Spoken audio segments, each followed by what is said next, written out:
Hello, I'm Ian Evans, and we're going to look at maximum demand. This is part 1, which is going to cover single domestic installations. There are 4 ways to determine maximum demand for a electrical installation. That is assessment, calculation, limitation, and measurement. In this case, we're going to be using Appendix C of the NZS3000 2007. Which provides us guidance on the calculation method for determining maximum demand.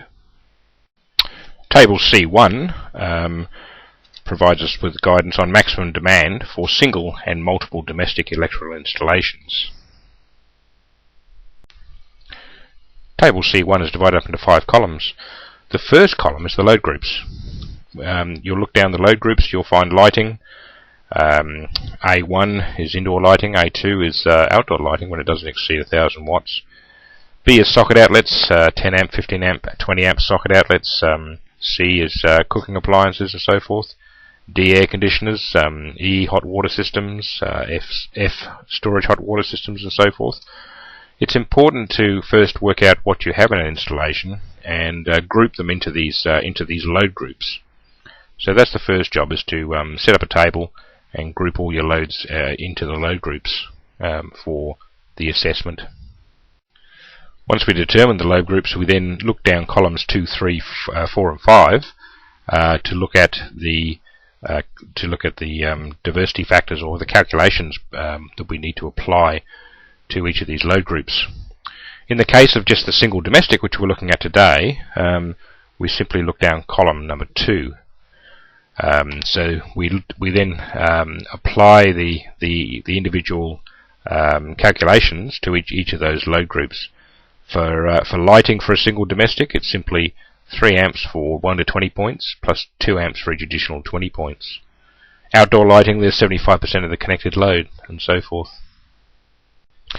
When you get down to H in the load groups, you'll see that beyond that, it is actually for communal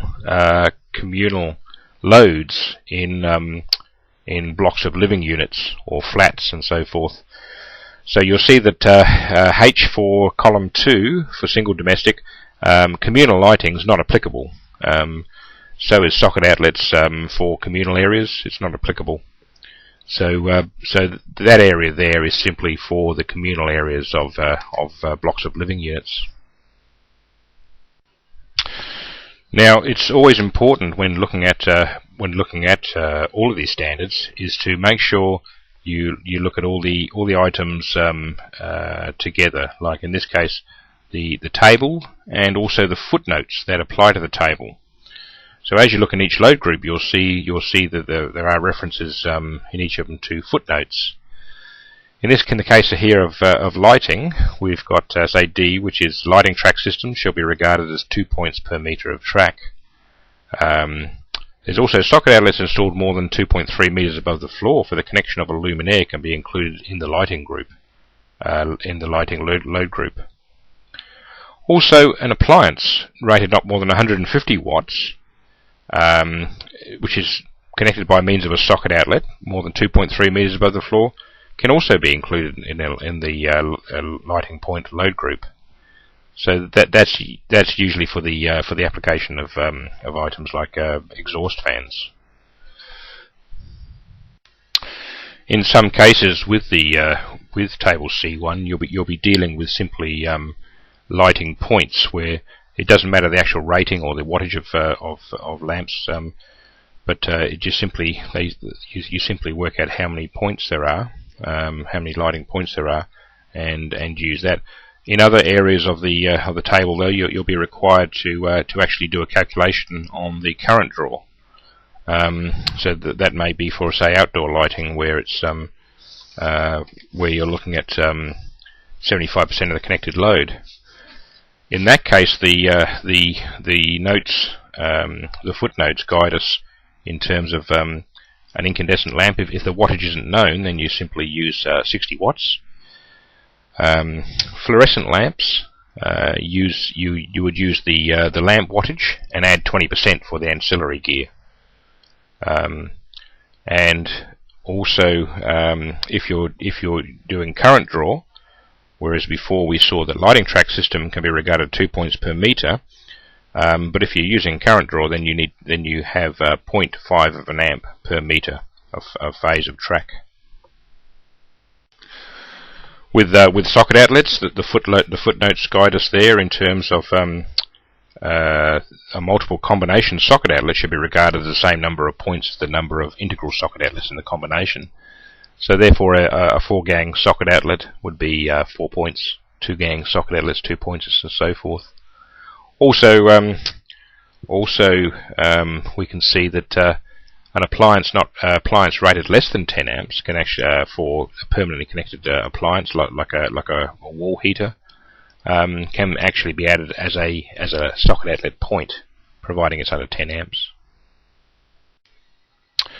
So the footnotes for 15 amp socket outlets for J indicate to us that for a 15 amp socket outlet, the load increases by 10 amps. If you have two 15 amp socket outlets, it still remains at 10 amps. So the diversity factor applied there is simply 10 amps. For a 20 amp socket outlet, we're looking at group B3, and the diversity factor there, the calculation is simply 15 amps for that. If you have a situation where you've got both a 15 amp and a 20 amp socket outlet, then the load the load applied there is simply 15 amps for both of them. We'll now go through an example of determining the maximum demand for a consumer's mains for a single domestic installation here, and we're going to look at an installation with 24 lighting points, 350 watt exterior floodlights, 200 watt ceiling fans, 16 double 10 amp socket outlets, 12 single 10 amp socket outlets, a 5 kilowatt wall oven, 4 kilowatt cooktop, 16 amp air conditioner, and a 4 kilowatt storage hot water system. Now again, as I mentioned previously, the first thing we need to do is to group the items into their load groups. So here we look at 24 lighting points, the 350 watt exterior floodlights. Now, although they would look like fitting into A2 here, the outdoor lighting, it doesn't exceed 1,000 watts. So we simply add it to as lighting points on A1. Also, we saw in the footnotes that that the ceiling fans can also be added to the lighting points. So here we have 24 lighting points, 3 exterior floodlights, and 2 ceiling fans gives us 29 lighting points. So for A1, for load group A1. Now the 16 double socket outlets. Again, the footnotes told us that a double socket outlet is worth 2 points, so that gives us 16 doubles gives us 32 points. 12 singles plus the 12 singles gives us a total of 44 socket outlet points for load group B1. Now the wall oven and the cooktop fall under load group C. So here we simply work out the current. So we've got 5 kilowatts divided by 230 gives us 21.74 amps. 4 kilowatt cooktop, 4,000 divided by 230, 17.39 amps. Now the diversity factor for the load group C is 50% of the connected load. So by applying 50% of the connected load, we end up with 10.87 amps and 8.7 amps respectively. The air conditioner fits into load group D with a 16 amp air conditioner. Now we're looking there for a factor of 75% of the connected load, so that gives us 12 amps. We then look at the 4 kilowatt storage hot water system, which is load group F. Now that's the full connected load there. So for 4000 divided by 230 gives us 17.39 amps. Now we build our table. So we put our lighting points in. So we ended up with 29 lighting points in group A1, which is 3 amps for 1 to 20 points plus 2 amps for each additional 20 points or part thereof. So 29 lighting points gives us 3 amps plus 2, which gives us 5 amps. Socket outlets worked out to 44 socket outlets. So here we've got 10 amps for 1 to 20 points, plus 5 amps for each additional 20 points or part thereof. So we end up with 10 plus 5 plus 5, which gives us 20 amps. Load group C is the wall oven and the cooktop.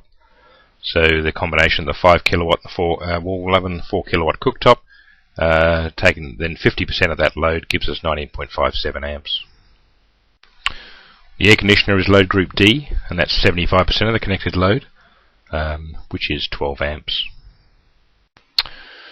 We've now got the 4 kilowatt storage hot water system, which comes under the load group F, which is the full load current, which is 17.39 amps. We now sum up the currents in each of the load groups to give us a total now of 73.96 amps. Now this is the maximum demand that we have to then take and use for selecting cable size. So when we select a cable size for the consumer's mains or the sub mains, then we'll make sure that the cable is, depending on the installation conditions, is capable of carrying at least, in this case, 73.96 amps. Of course, this maximum demand, these diversity factors only apply to the consumer's mains and the sub mains. Okay. It doesn't apply to the final sub-circuits when we size up the cables for the final sub-circuits. Okay, that's the end of part 1, where we simply looked at single domestic installations. In the next section, we're going to be looking at multiple domestic, which is blocks of living units. I'm Ian Evans. Thank you for listening.